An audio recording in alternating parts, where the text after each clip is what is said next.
C'est un sentiment d'impuissance terrible de te dire que tu vas peut-être en fait là mourir tout seul.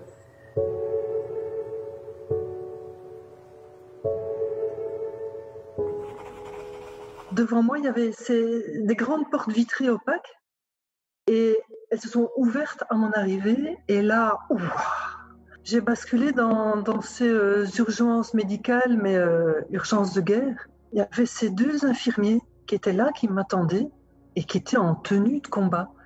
Il y avait ce sol blanc, il y avait des grands rideaux en plastique blanc, il y avait ces lits au drap blanc, il y avait une lumière de néon très blafarde qui donnait aussi un effet blanc. Et toi, tu te prends tout ça dans les mirettes d'un coup. Et je me suis dit, mon Dieu, mais qu'est-ce que je fais là, quoi? J'ai été tellement saisie que je me suis mise à sangloter. Et il y en a un qui m'a demandé ma carte d'identité et je sais que j'ai eu du mal à la sortir de mon sac, pourtant je l'avais préparée et je pleurais, et j'avais les larmes qui me brouillaient la vue et je lui ai donné ma carte d'identité, il n'a pas voulu la prendre et il m'a demandé de la déposer sur un petit meuble qui était là, il l'a prise et il l'a désinfectée. Et j'ai fait un pas vers eux et ils ont reculé. Là, ça m'a été vraiment très très loin. Je me suis sentie mais tellement seule. Il y avait ce sentiment d'être pestiférée. Je me suis dit qu'en même temps, j'arrivais là et peut-être que au final, ça serait pour y rencontrer la mort. Et en même temps, c'était moi qui portais la mort pour eux. C'était moi le danger pour eux. C'était moi qui risquais de les contaminer. Parce que c'est moi qui avais cette saloperie de virus sur moi et il fallait les protéger. Et ils m'ont demandé d'aller dans une espèce d'alcôve, une petite pièce. Cette petite pièce était fermée par une paroi en plastique transparente qui était fermée par une très grosse tirette. Quelqu'un m'a ouvert cette tirette et je suis rentrée, on m'a enfermée là-dedans.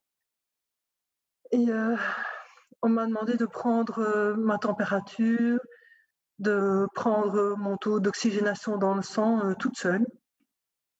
Et puis la doctoresse est arrivée. En fait, elle m'a auscultée à travers le plastique.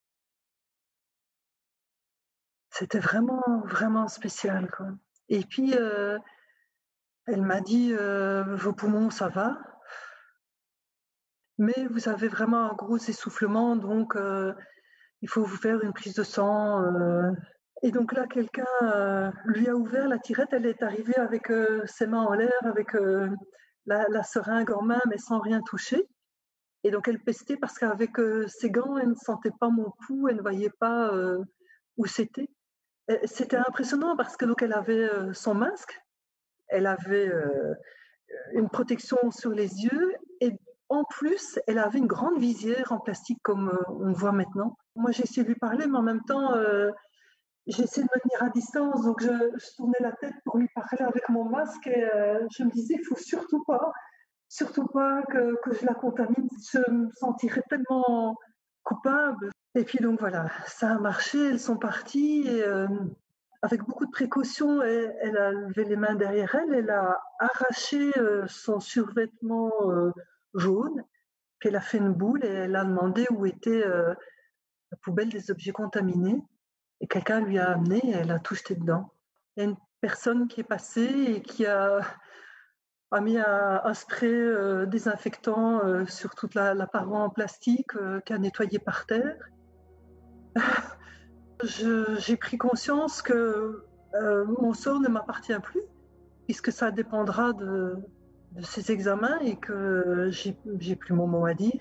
C'est un sentiment d'impuissance terrible de te dire que tu vas peut-être en fait là mourir tout seul.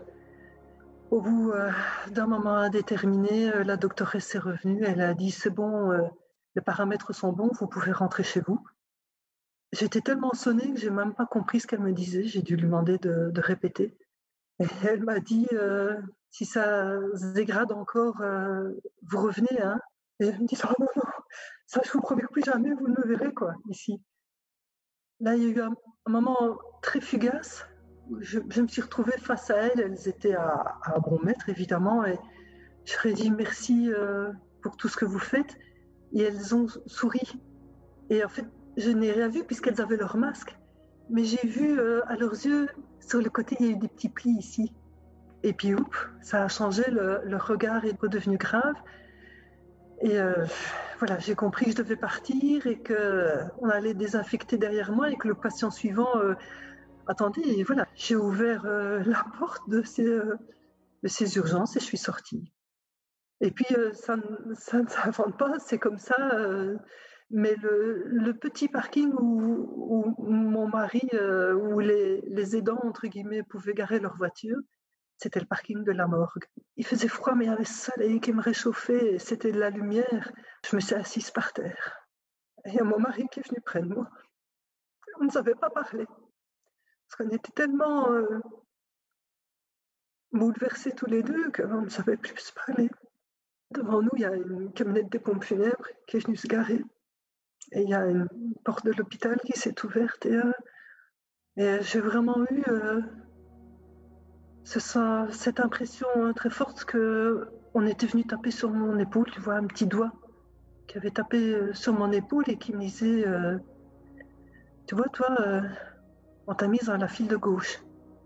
Et si tu avais été dans la file de droite, c'est peut-être comme ça que tu serais sortie.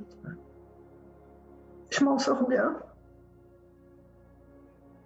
Et c'est pour ça aussi que je veux témoigner, parce que je pense à tous ces gens qui sont toujours là dehors et complètement inconscients et qui se baladent et qui croient qu'ils sont immortels. Et un jour, tu te retrouves comme un con là aux urgences et tu sens qu'il y a quelque chose qui frôle ton épaule. Et là, tu croises les doigts pour avoir beaucoup de chance.